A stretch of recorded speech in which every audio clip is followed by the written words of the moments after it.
Monday, 25th of May, 2020. Live from Television Centre in London. This is Good Morning Britain with Ben Shepherd and Charlotte Hawkins. In other news, Boris Johnson has confirmed his commitment to the phased reopening of schools from the 1st of June, but the Prime Minister acknowledged that some might need more time. Pip Thompson is at a school in Dorset this week. Obviously controversial from teachers' unions at the moment. Parents all very nervous about the idea about children coming back. How prepared are the school you're at this morning, Pip?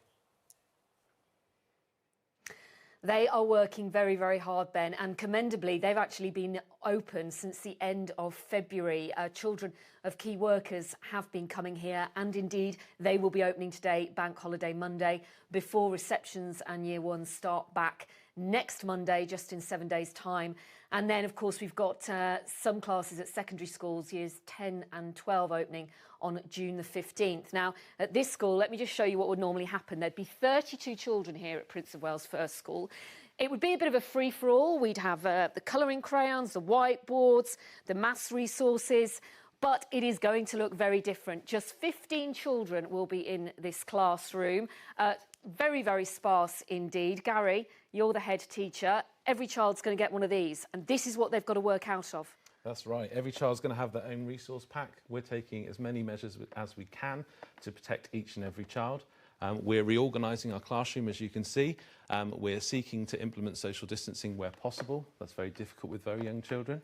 And we are reconfiguring our school to best support How their are you needs. explaining it to them? So we're explaining it to them, and many schools are adopting a bubble approach or a group approach. Here at the Prince of Wales School, we've introduced the concept of kingdoms. So each child will learn in a kingdom like this, and they won't be able to visit the other kingdoms until further notice.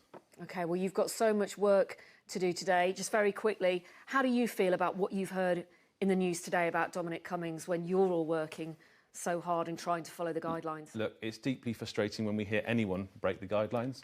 Ultimately, my focus here is on the children at this school, their well-being, and they would expect me to be honest and truthful and to follow the rules, and one can only hope that the rest of the country will be doing the same. OK, very interesting. Gary, thanks very much. The children will be arriving here very shortly to a very different look. OK, Pip, for the time being, thank you. Monday, 25th of May, 2020. Live from Television Centre in London. This is Good Morning Britain with Ben Shepherd and Charlotte Hawkins. Kate, thanks very much.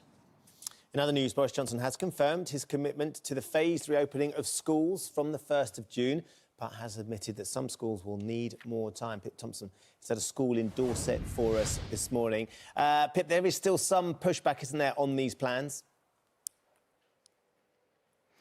Yes, because the unions are saying that the decision to reopen schools doesn't actually match the scientific evidence. But here at this school in Dorchester, they are pushing ahead with it. And on June the 1st, reception, Year 1 and Year 6 classes will open, although not at this school because it's the first school. And then on June the 15th, we have Years 10 and 12 reopening. They've made so many changes here to do this reopening. We've got the staff room that has been turned into a classroom. The library is now in the corridor. And strangely, my eyes were drawn to that book that was looking at me as I walked through. This is the classroom where there's normally 32 children, and it's a free-for-all. We've got the coloured crayons, we've got the whiteboards, we've got the maths resources. Gary, you're the head teacher. There's going to be 15 children in here come Monday, working out of that. That's right. Well, we're taking all measures we can to protect our children. We're following the government guidance and we're breaking the children into groups or bubbles. We're actually using the term kingdoms here because we're looking at it from a child's point of view, and we're telling the children that you're going to be part of the kingdom. You won't be able to visit the other kingdoms, and we'll only be able to communicate between kingdoms using technology. That's a really lovely way of looking at it. But what has been the biggest challenge here? Well, first and foremost, space. We've, as you've said, we needed to create additional classroom spaces, making use of our library and our staff room. And also, it's a change for the staff as well. It's not just about the children learning new routines. The staff too need to learn new routines. They can't all go and use the photocopier at the same time. They can't all go and make a cup of tea or coffee at the same time. So we're having to work with our staff team to ensure that they are ready as well. It's going to be some learning curve. And very commendably, this school has been open since the end of February and is still open today, Bank Holiday Monday, for the children of key workers.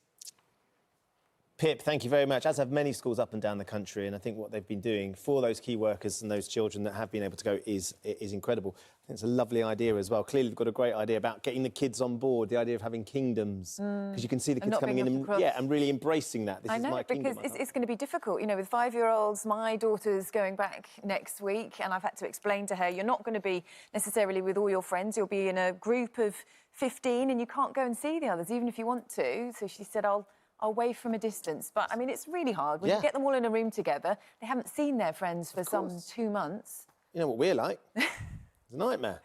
2 metres away, obviously, at all times. Have to be. Well, listen, still ahead on Good Morning Britain. Should Dominic Cummings resign? We'll be debating that further as Boris Johnson refuses to sack his chief aide.